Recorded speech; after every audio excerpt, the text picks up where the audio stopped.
A Bíblia ensina que a popularidade perante o mundo significa a morte. As ferramentas mais eficazes de Satanás são a conformidade e o comprometimento. Ele sabe que um homem plantado no meio de um povo pagão é capaz de fazer com que muitas pessoas se voltem para Deus e declarem: porque não me envergonho do Evangelho de Cristo, que é o poder de Deus para a salvação de todo aquele que crê. Romanos 1,16. As palavras do apóstolo Paulo, já não vivo de acordo com as regras deste mundo, pesam e significam muito para nós hoje em dia. Como espada afiada, estas palavras cortam, expondo o nosso modo de viver. Não são palavras amáveis, são ordens com tom de batalha. Separam os débeis dos fortes. Mas são palavras que inspiram e necessitamos escutá-las ainda hoje. Primeiro, não moldemos nossas mentes segundo este mundo, de acordo com a sua propaganda, a sua conversação, a sua filosofia. O mundo executa uma gigantesca tarefa de lavagem cerebral. Às vezes consciente, às vezes inconscientemente, o cristão vive assediado por publicidade secular e mundana. Anúncios que proclamam que o homem elegante prefere tal marca de uísque, dando a entender que os que não bebem uísque não são pessoas de bom gosto. Muitos espetáculos, inclusive no domingo, são dirigidos a quem tem sede de violência, sexo e desrespeito à lei. Parece que um cérebro poderoso e diabólico rege os assuntos deste mundo, e que o seu objetivo principal é lavar o cérebro dos crentes para que se amoldem a este mundo. As coisas do mundo ameaçam contaminar a corrente de pensamento cristão. Satanás estará batalhando para distrair você cada hora de se dedicar a ler a Bíblia e a orar. Mas por cima desse estrondo, podemos escutar a voz das Escrituras, que nos diz: tende em vós aquele sentimento que houve também em Cristo Jesus. Filipenses 2,5. E não vos conformeis a este mundo, mas transformai-vos pela renovação da vossa mente, para que experimenteis qual seja a boa, agradável e perfeita vontade de Deus. Romanos 12:2. Nós cristãos não devemos nos amoldar às ansiedades do mundo. Há muitos cristãos que torcem as mãos dizendo: que desastre este mundo! A Bíblia nos diz que o mundo e seus desejos passarão, e que ele perecerá num cataclismo de julgamento. Nós, cristãos, devemos ser luz no meio das trevas.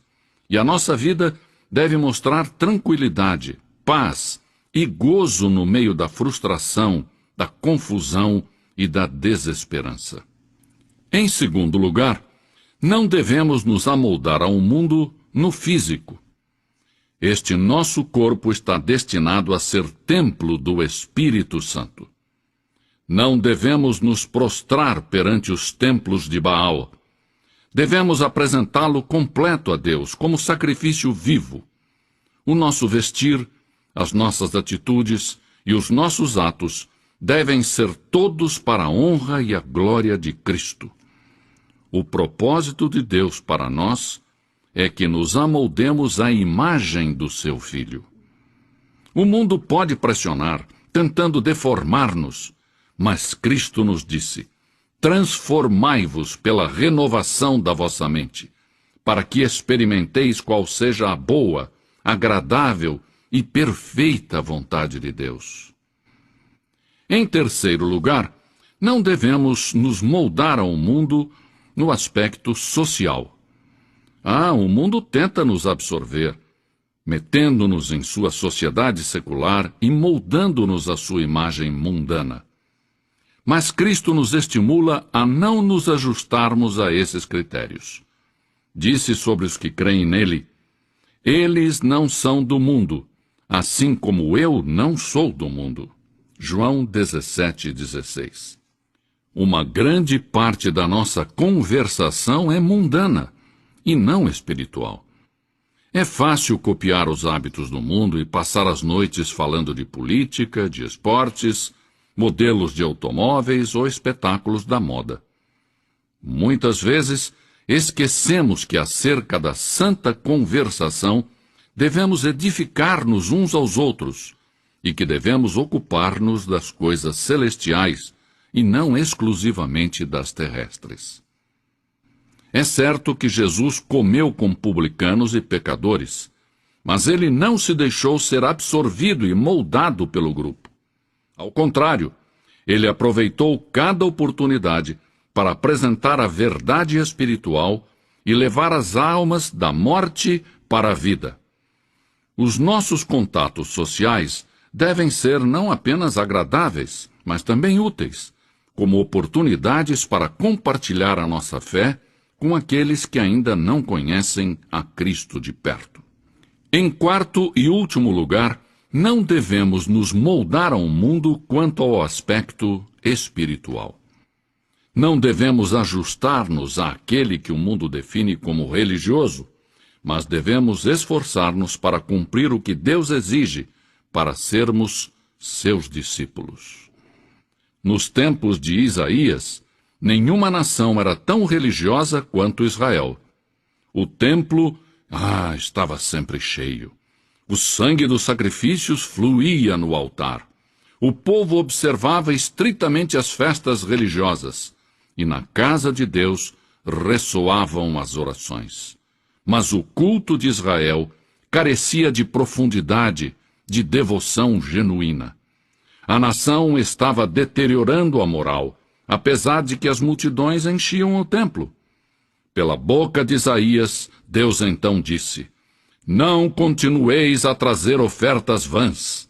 O incenso é para mim abominação. As luas novas, os sábados e as convocações de assembleias, não posso suportar a iniquidade e o ajuntamento solene. Isaías 1:13. Logo, Isaías indicou ao povo como voltar a obter o favor de Deus. A este povo, que era membro da igreja, a este povo que tinha sido educado de acordo com as formalidades das suas leis religiosas, mas que não vivia corretamente durante a semana, Isaías os advertiu acerca do castigo divino. Logo, disse-lhes como se purificar do seu pecado.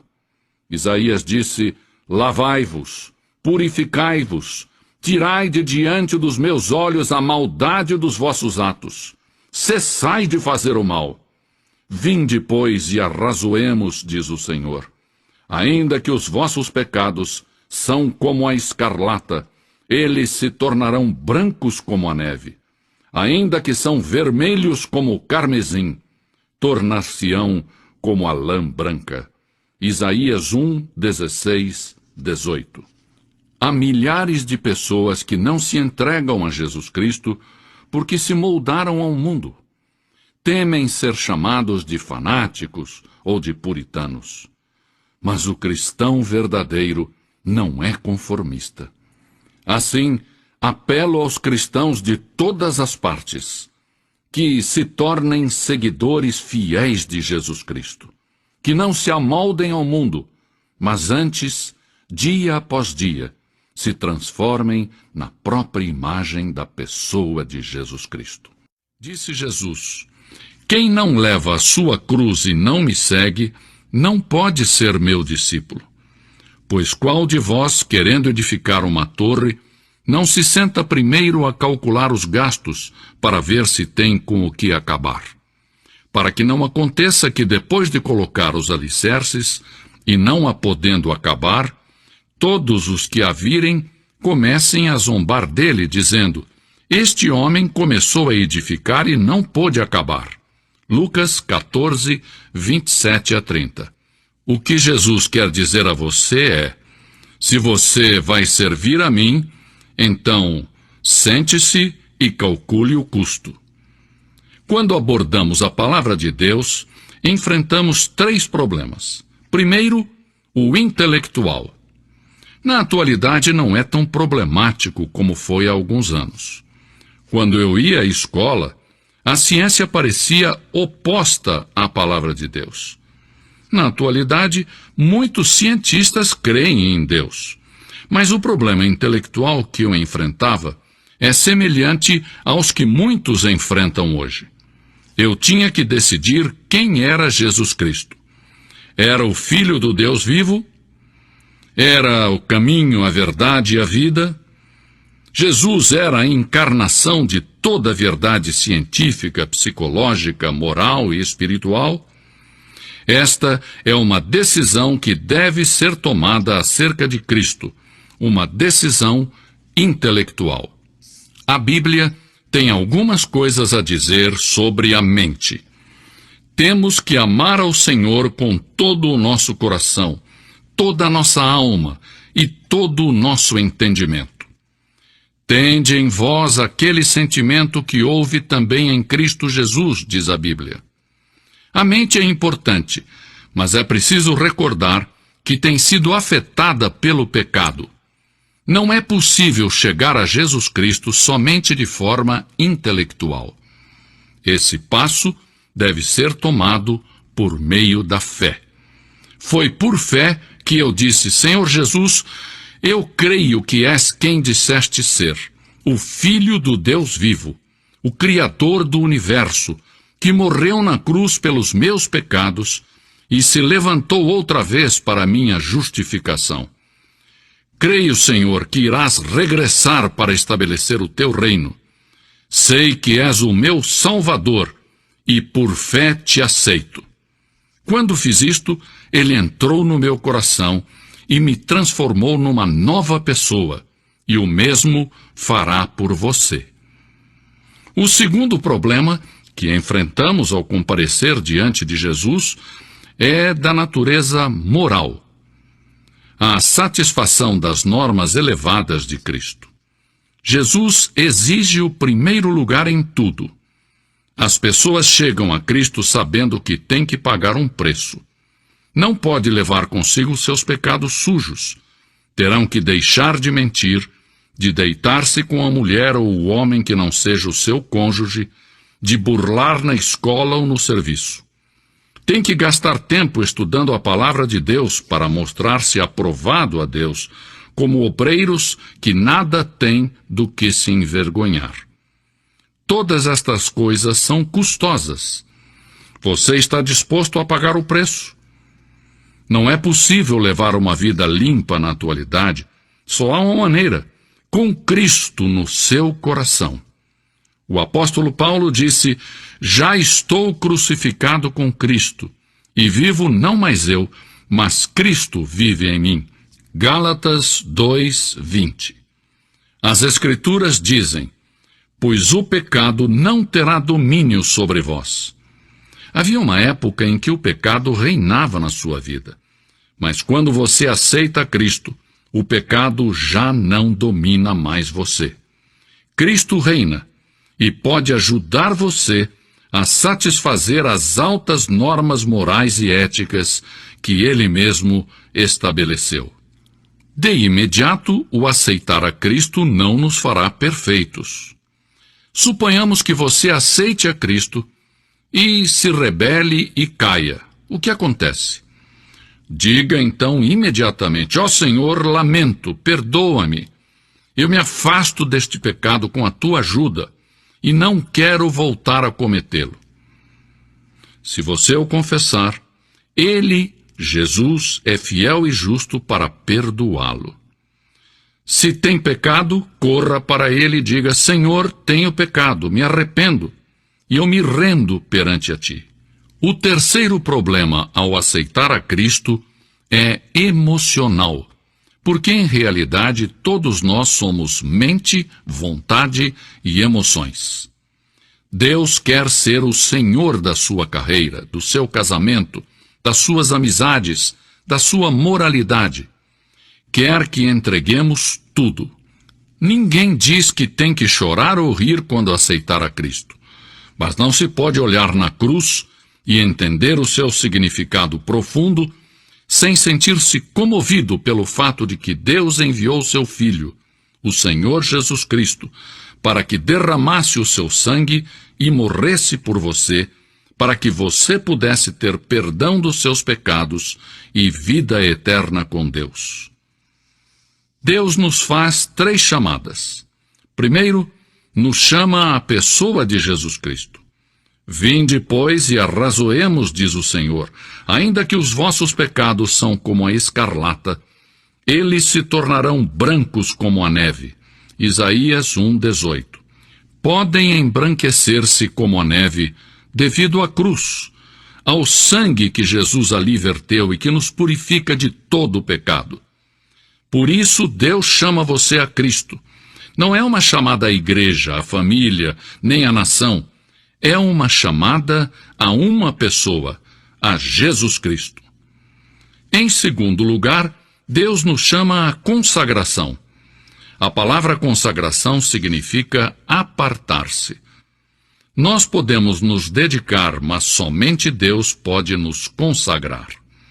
Rogo-vos, pois, irmãos, pela compaixão de Deus, que apresenteis os vossos corpos como um sacrifício vivo, santo e agradável a Deus. Romanos 12:1.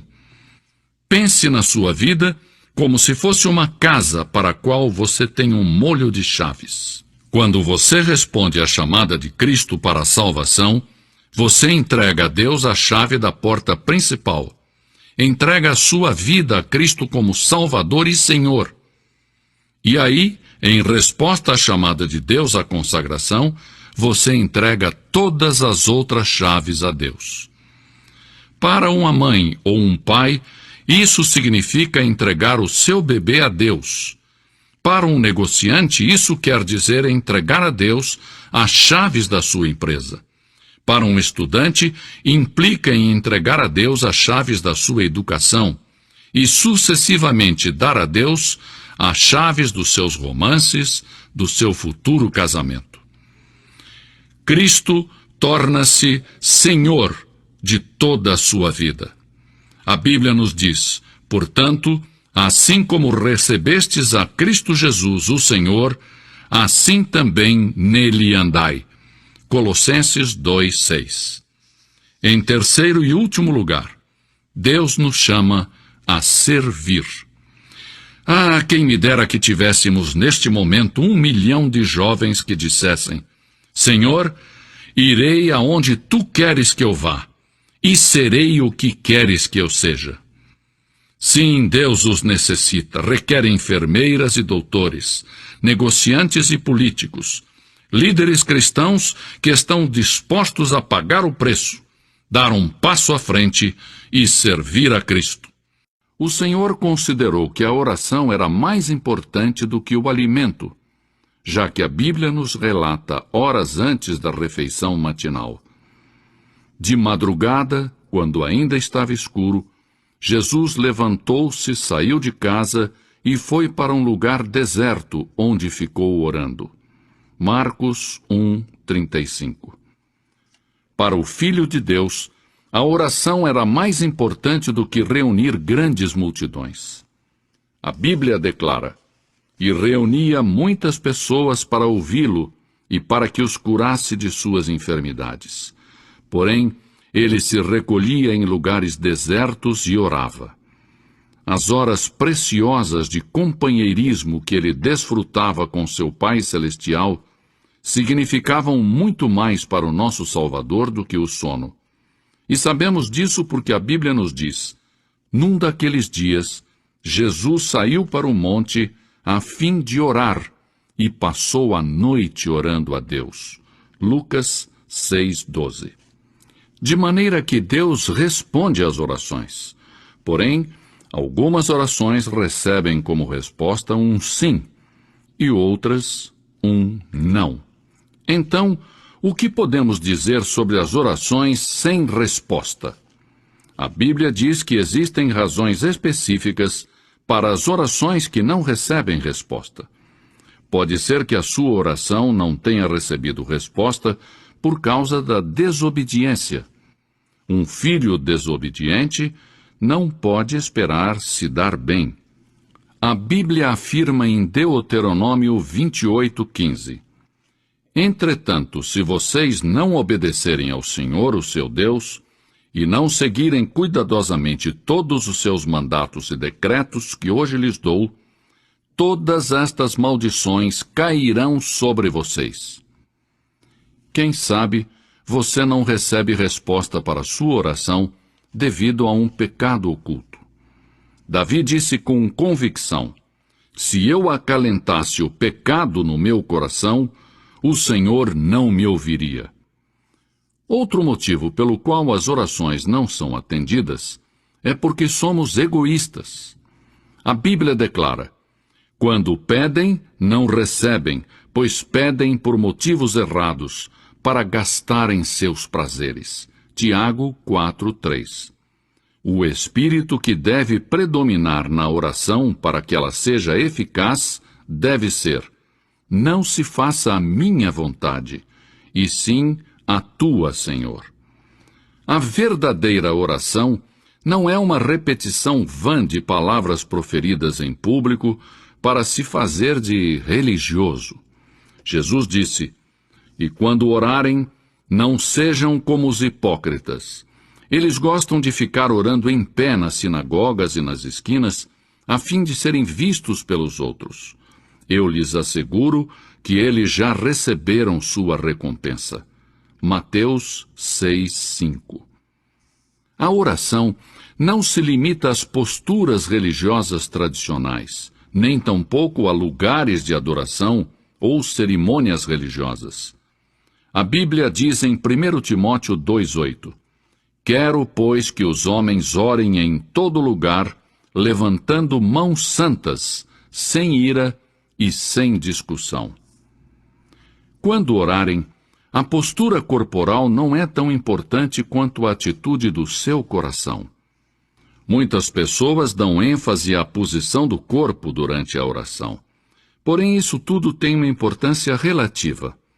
A oração é simplesmente uma comunicação em sentido duplo entre você e Deus.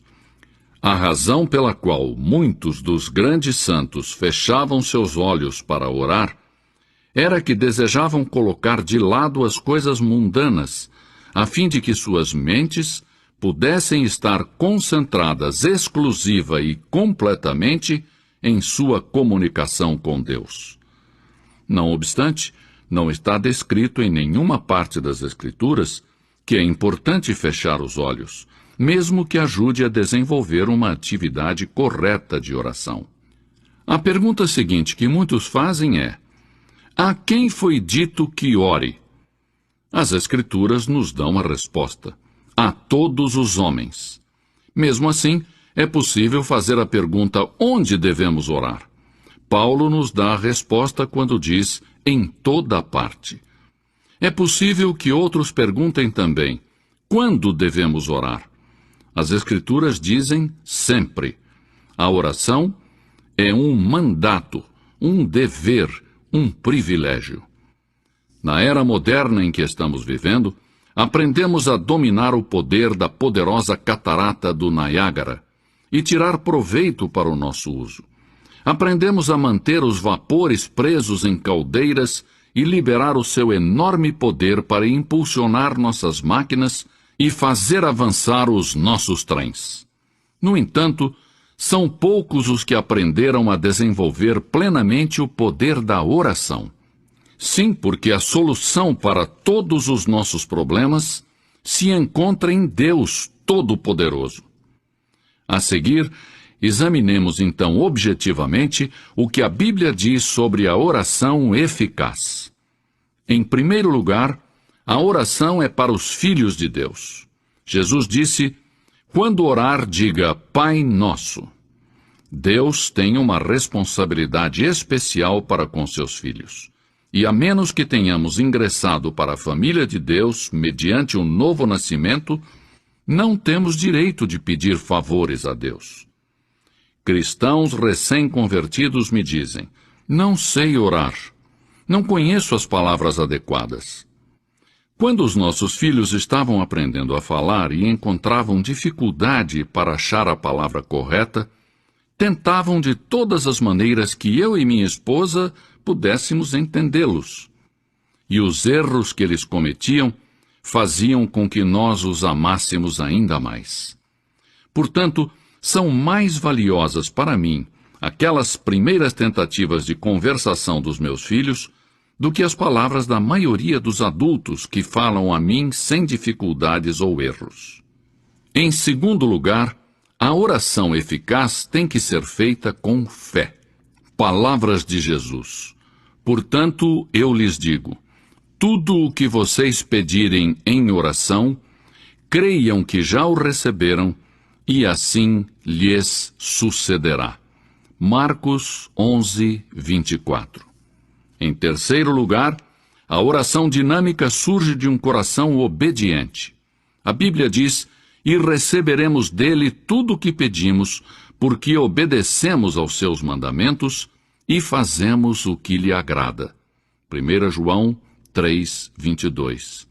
Se você quer que a sua oração chegue até Deus, submeta-se, entregue a Ele suas vontades, e então Ele, o Senhor, escutará a sua petição.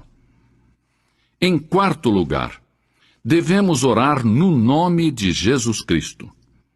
E tudo o que pedirem ao Pai em meu nome, eu o farei, para que o Pai seja glorificado no Filho. João 14, 13. Porque não somos dignos de nos aproximarmos do trono santo de Deus, exceto por intermédio de Jesus Cristo. A Bíblia diz, portanto, visto que temos um grande sumo sacerdote que adentrou o céu, Jesus, o Filho de Deus, aproximemo-nos ao trono da graça. Hebreus 4, 14 e 16. Em quinto lugar, devemos desejar conhecer e seguir a vontade de Deus. Inclusive, o próprio Jesus foi contra a sua própria vontade no momento e disse, meu Pai, se não for possível retirar este cálice de mim sem que eu o beba, então seja feita a tua vontade. Mateus 26, 42. A oração faz com que nos adaptemos aos verdadeiros propósitos de Deus, para nós mesmos e para o mundo. Isto não somente faz com que as bênçãos de Deus cheguem às nossas vidas pessoais, mas também nos abençoa por estarmos de acordo com os planos de Deus. E, finalmente, a oração deve ser para a glória de Deus. A oração modelo ensinada por Jesus é concluída com as seguintes palavras: porque teu é o reino, o poder e a glória para sempre. Para que as nossas orações tenham resposta, devemos dar a Deus a glória e a honra. As pessoas não gostam da palavra estreito, mas Jesus Cristo disse que há dois caminhos para a vida futura, que há dois destinos, o céu e o inferno, e que o caminho para o inferno e a destruição é amplo, enquanto o caminho que leva ao céu é estreito, e poucos são os que o seguem. Cristo não dividiu os homens em ricos e pobres, negros e brancos, sábios e ignorantes. Não. Ele os dividiu em duas classes, os que vão pelo caminho amplo que leva à destruição e os que seguem o caminho estreito que conduz à vida eterna. Em qual caminho você se encontra? Você pode entrar no caminho amplo sem nenhum esforço, viajar pelo caminho dos pervertidos sexuais, os traficantes de drogas, os assaltantes, os homicidas. Muitas pessoas que estão nas igrejas também andam por esse caminho. Mateus, o evangelista, nos conta que na mesma ocasião em que Jesus falava sobre o caminho amplo, descreveu algumas pessoas que pensavam estar andando rumo ao céu, mas que ao chegarem ouviram dizer: nunca os conheci.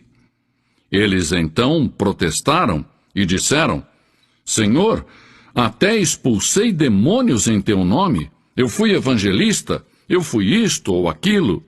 E Jesus assegurou que lhes diria: nem sequer os conheço. O Senhor afirmou que o caminho amplo é muito enganoso. A muitos pode parecer bom tirar o peso da vida, buscando todos os prazeres, satisfazendo todos os apetites.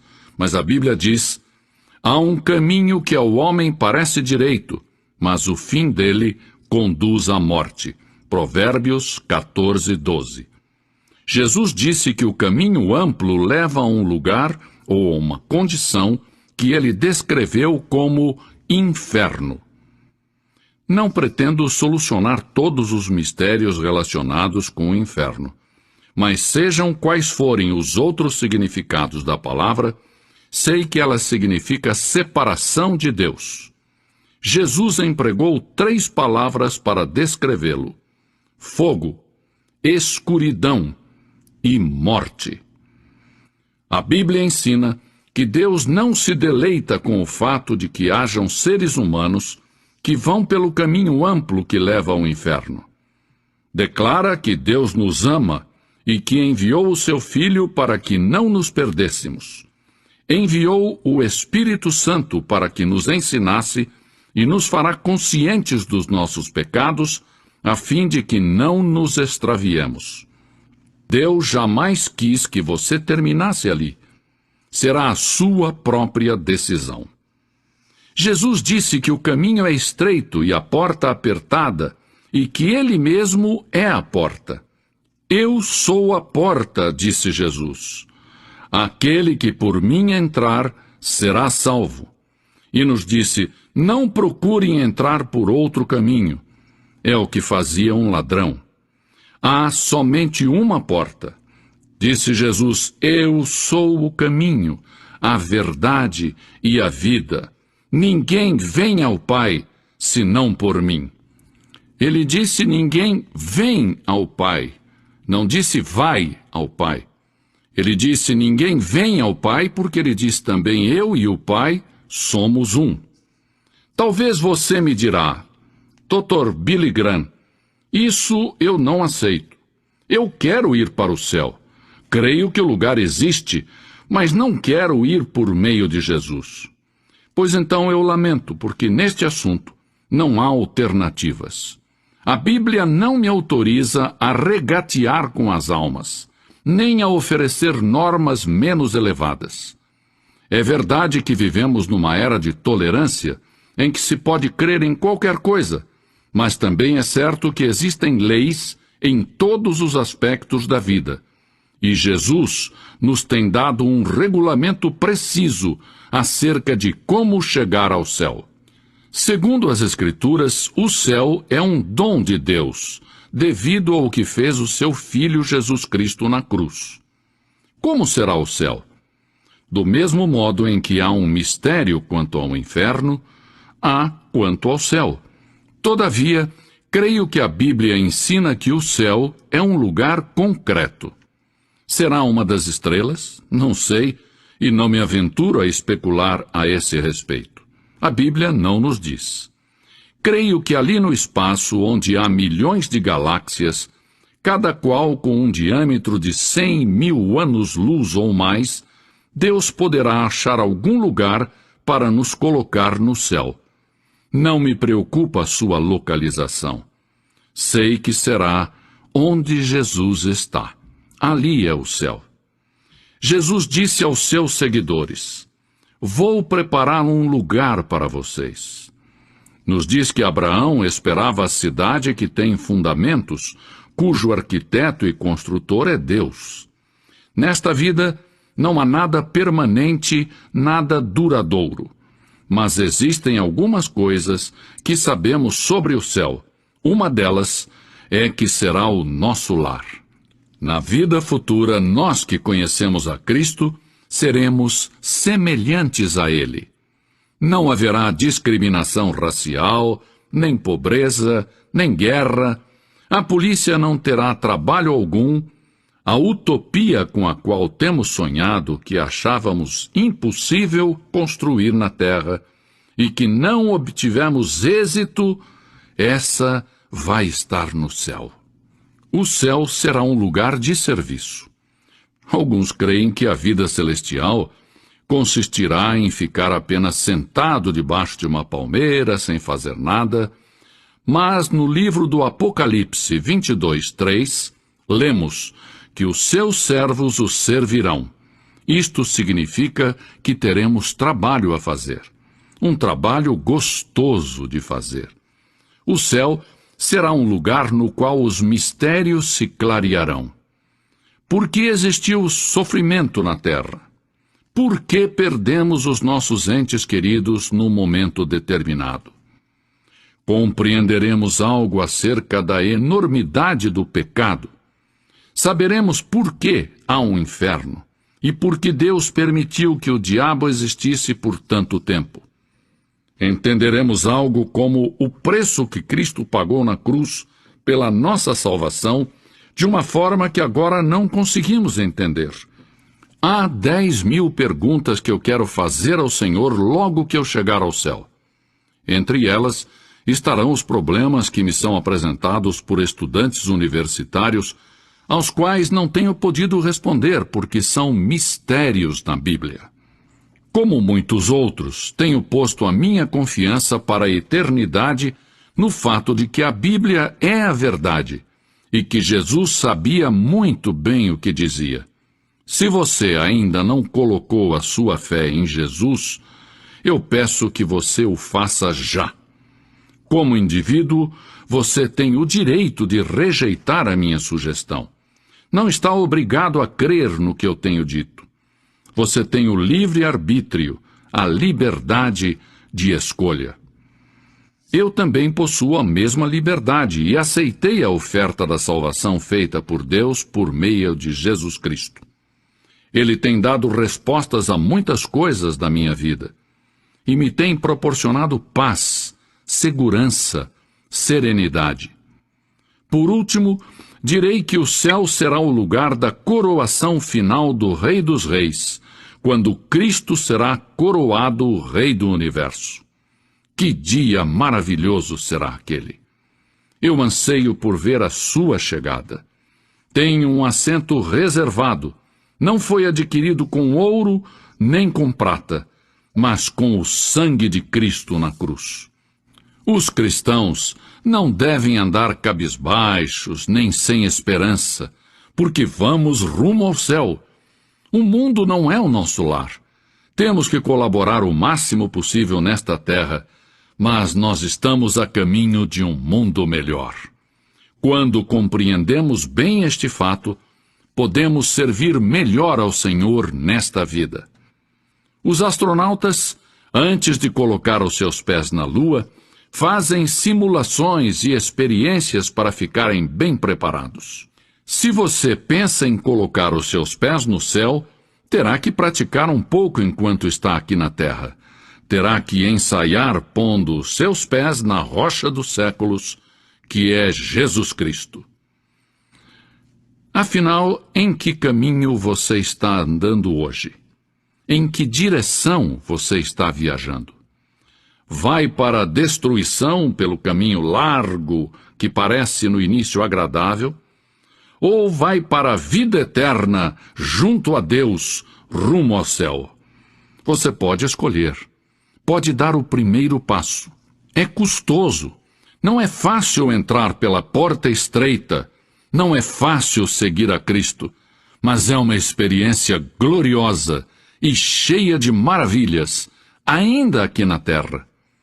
Pense por um momento. Porque a Escritura diz, pela fé Moisés, quando o homem, talvez 17 ou 18 anos de idade, recusou ser chamado filho da filha do faraó. Recusou. Ele fez uma escolha, preferindo ser maltratado junto com o povo de Deus, a usufruir prazeres transitórios do pecado. Agora, observe que ele estava no Egito. Era filho da filha de Faraó, herdeiro do trono do Egito. E talvez seria o próximo faraó. Mas ele fez uma escolha, porque sabia que seu povo, o povo de Israel, era escravo dos egípcios. E ele teve que tomar uma decisão no auge da sua glória. e no auge de tudo o que lhe foi oferecido. E ele disse não a Faraó: não vou ser seu filho, prefiro sofrer e morrer com o meu povo e servir o Deus vivo e verdadeiro. E foi exatamente o que ele fez. E conhecemos Moisés hoje como um dos grandes homens da história. Ele rejeitou os prazeres transitórios do pecado. E há uma diferença entre prazeres e alegria. Quem ama os prazeres empobrecerá, diz a Bíblia. E ela cita um homem que disse: entreguei meu coração à loucura e aos seus prazeres, mas tudo isso é correr atrás do vento. Quem vive em prazeres está morto, embora viva, amando os prazeres mais do que a Deus. A Bíblia diz que há pessoas que amam os prazeres mais do que amam a Deus. É o seu caso? Você ama Deus mais do que ama prazeres pecaminosos? Não falo de esportes e todas essas coisas maravilhosas que temos. Falo de prazeres pecaminosos. Mas a alegria é produzida pelo Espírito Santo. E há centenas de passagens que falam dessa alegria. Você pode ter alegria, mesmo quando não tem prazer, porque a alegria é profunda. O anjo disse aos pastores naquela grande noite: não temais, pois vos trago boa nova de grande alegria, que o será para todo o povo. E mesmo no sofrimento, quando você recebe a Cristo, Deus não remove o sofrimento. Ele não remove todos os problemas e as dificuldades da sua vida. Não faz isso. Ele não promete, se você está desempregado, conseguir um emprego amanhã se você aceitar a Cristo hoje à noite. Ele promete que lhe dará graça e força e alegria em qualquer situação. Bem-aventurados sois quando os homens vos odiarem e quando vos expulsarem da sua companhia, vos injuriarem e rejeitarem o vosso nome como indigno, por causa do Filho do Homem. Regozijai-vos naquele dia e exultai. Ele disse: quando vierem a mim e tiverem problemas e tribulações e as pessoas odiarem vocês, ele disse: exultai, porque grande é o vosso galardão lá no céu, pois dessa forma procederam seus pais com os profetas. Todos que viverem piedosamente em Cristo serão perseguidos. A Bíblia diz: ainda haverá sofrimento. Jesus disse: quem não tomar a sua cruz e negar-se a si mesmo não pode ser meu discípulo. Moisés escolheu a alegria de seguir a Deus em vez da vida de prazeres no Egito. O que você está seguindo? Qual é a sua escolha nesta hora? E então o último é Jesus. Jesus foi tentado em todas as coisas à nossa semelhança, mas sem nenhum pecado. Quer dizer que Jesus foi tentado a mentir? Sim. Que Jesus foi tentado a cobiçar? Sim. Que ele foi tentado a adulterar? Sim. Que Jesus foi tentado a roubar? Sim. Ele foi tentado em todas as coisas, como nós, mas sem pecado. Como ele teve vitória sobre a tentação? A Bíblia nos diz no capítulo 4 de Mateus e em muitos outros textos, mas vou falar só deste. O diabo veio a ele quando ele estava faminto e sedento e disse: se és o Filho de Deus, manda que estas pedras se tornem em pães. Observem que ele tentou colocar dúvidas na mente de Jesus quanto à sua identidade. Agora, Jesus era o Filho de Deus, nascido de uma virgem, Filho de Deus, que foi ressuscitado dos mortos pelo poder de Deus e está vivo hoje.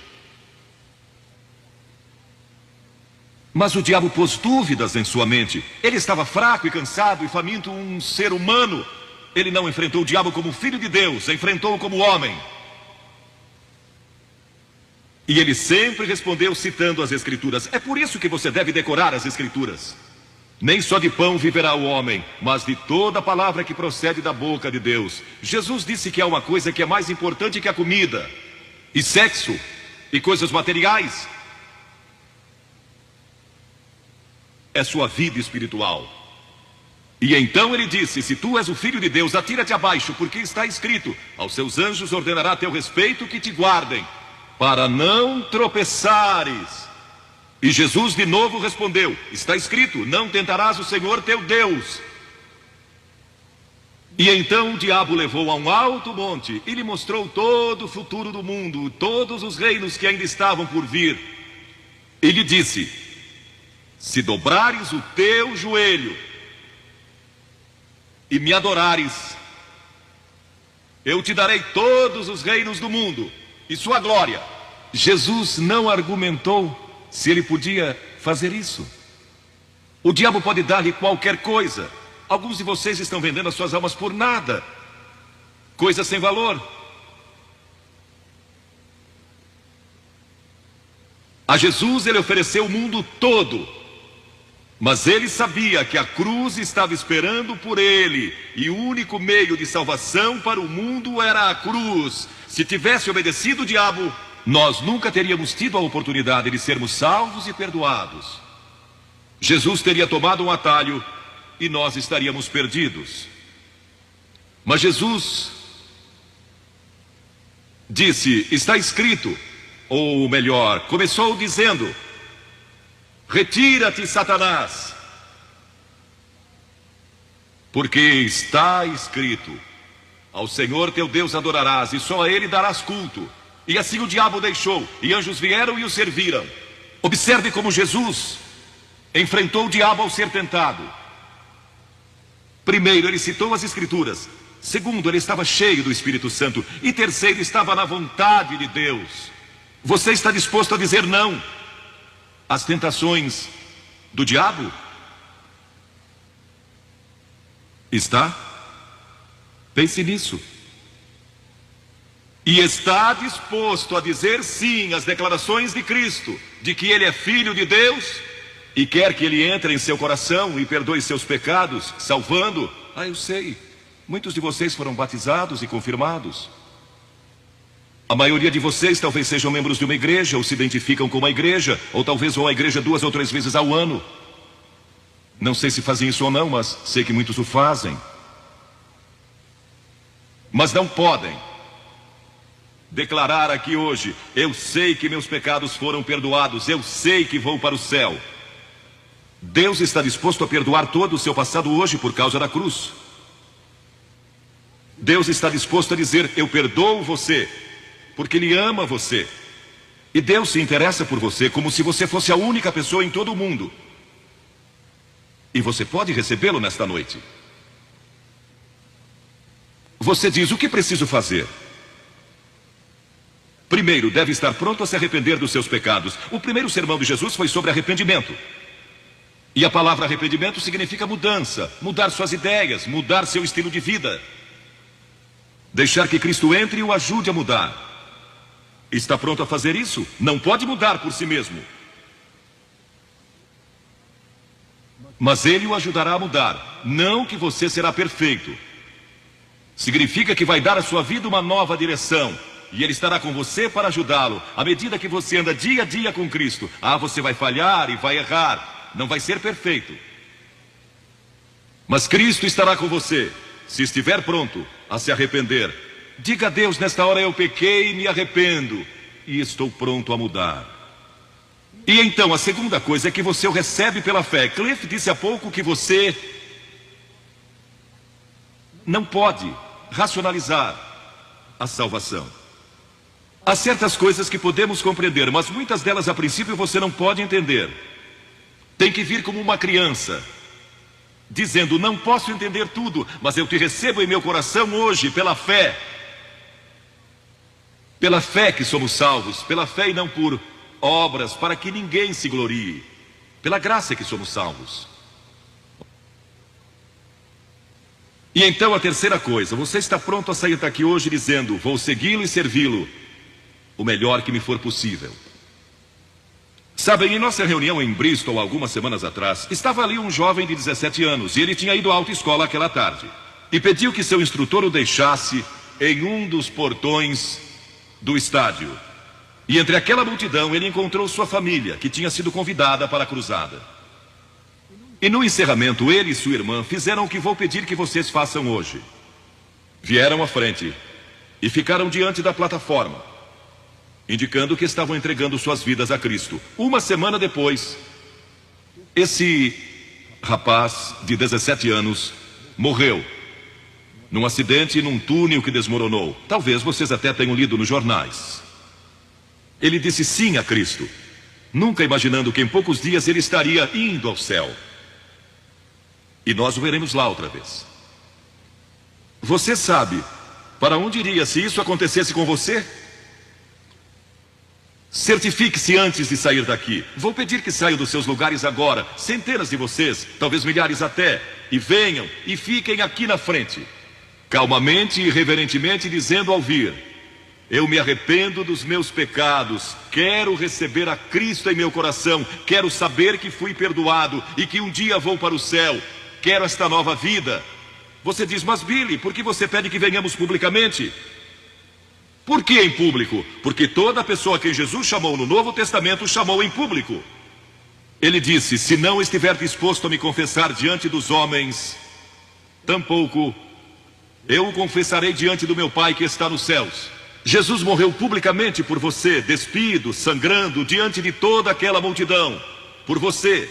Certamente você pode vir à frente hoje declarar sua entrega a Cristo. Não somente os jovens, talvez você tenha 70 ou 80 anos. E Deus falou com você hoje. Levante-se e venha. Vamos esperar por você. Você que está assistindo pela televisão, em outras partes da Inglaterra ou do mundo, também pode tomar uma decisão por Cristo agora. Entregue sua vida a Cristo hoje e tome a decisão que estas pessoas estão tomando, estas centenas de pessoas. Vimos mais de 3.000 pessoas todas as noites. Que Deus o ajude a tomar essa decisão hoje. Na Bíblia há um relato que desejo compartilhar. O relato que menciono fala de um jovem muito rico que veio até Jesus. Jesus saía a ensinar e pregar com seus 12 discípulos. E o homem se aproximou apressado e disse, o que devo fazer para alcançar a vida eterna? O homem que veio a Jesus era jovem, quase adolescente. E como vocês, desejava compreender seu destino, o significado e o propósito da sua vida. A Bíblia diz que ele estava procurando. Apesar de sua juventude e fortuna, ele buscava algo que nunca encontrava. E como muitos de vocês, é algo que não entendem muito bem, mas que lhes falta em sua vida. Sentem um vazio e não estão seguros sobre o que fazer a respeito. Este jovem buscava o seu propósito. Qual propósito tem minha vida? E quanto a você, qual o seu propósito? Muitos dos que nos escutam se sentem sozinhos, ou talvez desorientados, ou ansiosos. Não sabem qual a causa e não sabem como mudar isso. É preciso entregar-se a Jesus. Jesus veio, viveu e fez muitos milagres. Mas esse não era o seu principal propósito. Ajudou os pobres, também curou aleijados, doentes e ressuscitou os mortos. Mas esse não era o seu propósito. Seu propósito era ir para a cruz e morrer na cruz. Muitos de vocês são católicos, outros são evangélicos, outros não são de nenhuma religião, mas já viram imagens da cruz, já viram crucifixos. E foi nesse lugar onde Jesus foi crucificado por vocês. Tomou os seus pecados e os meus, e a Bíblia diz, todos temos pecado. O que é pecado? Pecar é violar a lei moral de Deus, violar os 10 mandamentos. A Bíblia diz, quem quebra um mandamento, quebra todos. Eu os quebrei. Sou um pecador. A Bíblia diz, o resultado do pecado é a morte. Morte eterna. É terminar no inferno. É isso que eu mereço. Eu pequei, violei a lei de Deus. Que necessito fazer? A Bíblia indica que devo me arrepender.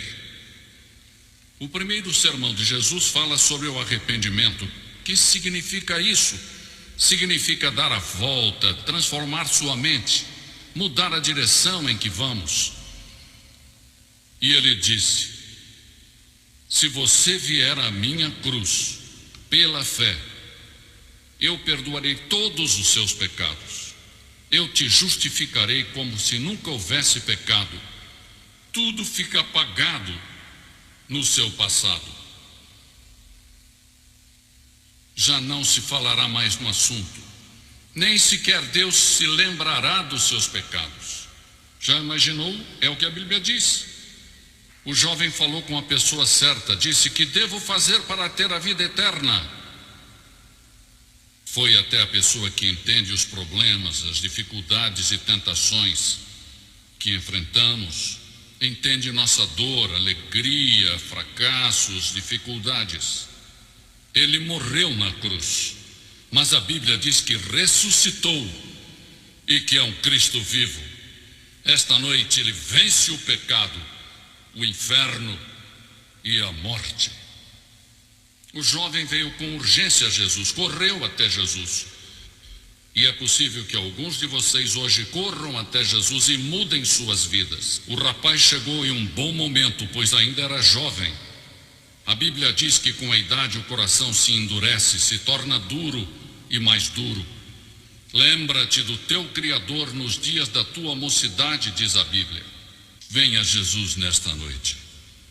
Agora mesmo, não deixe para amanhã ou outra hora. Você diz: eu sou membro de uma igreja, eu vou aos domingos. Jesus ensinou que ser membro de uma organização ou ainda de uma igreja não é a solução. A solução é Cristo em sua cruz e ressuscitado dentre os mortos.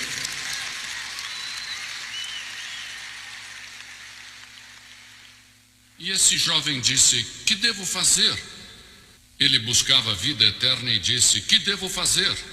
Mas cometeu um erro ao pensar que poderia trabalhar para consegui-la. Não se pode trabalhar por ela. Deus a dá a você. Por fé, pela graça, Ele a dá, não a merecemos. Graça é um favor não merecido, é algo que não se ganha nem se merece. Deus oferece a sua graça esta noite, oferece o seu perdão. Jesus disse: pare e pense. Jesus disse: mas há um preço. Ele disse: há um custo. Se você quer vir a mim, deve abandonar todas as suas posses e dar tudo o que não necessite para os pobres. Depois venha e siga-me. É que Deus te ama, Cristo te ama. Inclusive, morrendo ali na cruz, teve a capacidade de pensar em você centenas de anos no futuro. Ele viu quando você ia nascer, ele viu toda a sua vida e disse: não importa o que Rosa, Maria ou Paulo façam, eu os amarei. Por isso ele se deixou crucificar, porque ele ama você. Ele não ama as pessoas pela cor da sua pele, pelo lugar onde vivem, ou por seu estudo. Ele ama porque você é um ser humano criado à sua imagem e é potencialmente um filho de Deus perante Deus. Todos somos iguais diante de Deus. Deus não olha a cor da nossa pele. Somos iguais. E chegamos à cruz, e ao chegarmos à cruz, somos iguais. Ele não olha e diz: você é africano, brasileiro, oriental, se é branco, é europeu. Não. Esta noite, Jesus olha para você e diz: eu amo você. Eu amo você.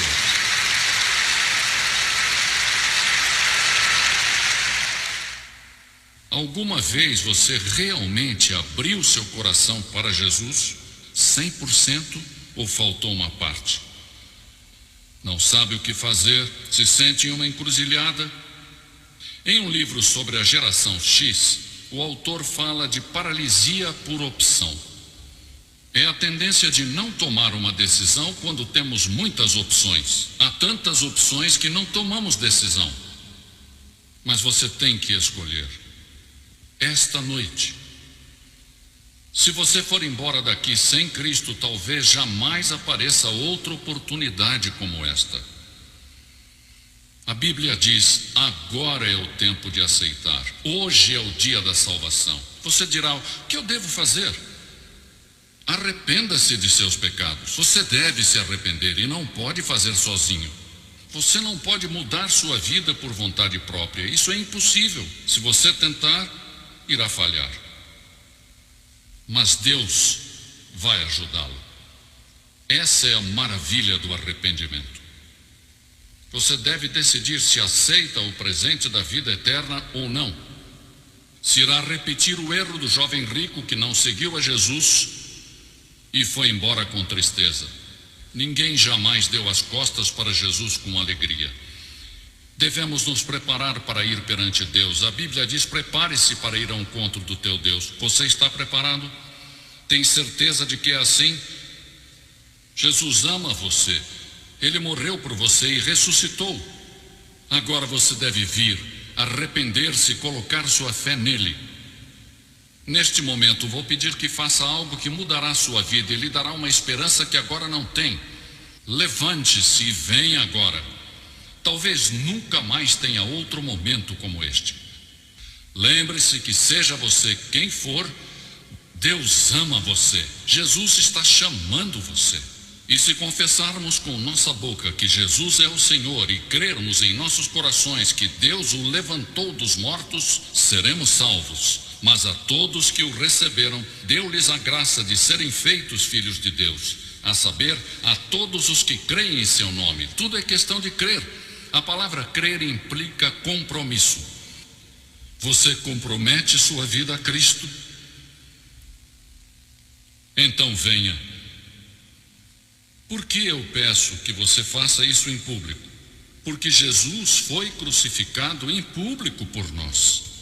E ele disse que se não estivermos dispostos a confessá-lo diante dos homens, ele não nos confessará diante do Pai que está no céu. Você está assumindo um compromisso publicamente e dizendo: Senhor, quero conhecê-lo com toda certeza. Levante-se e venha.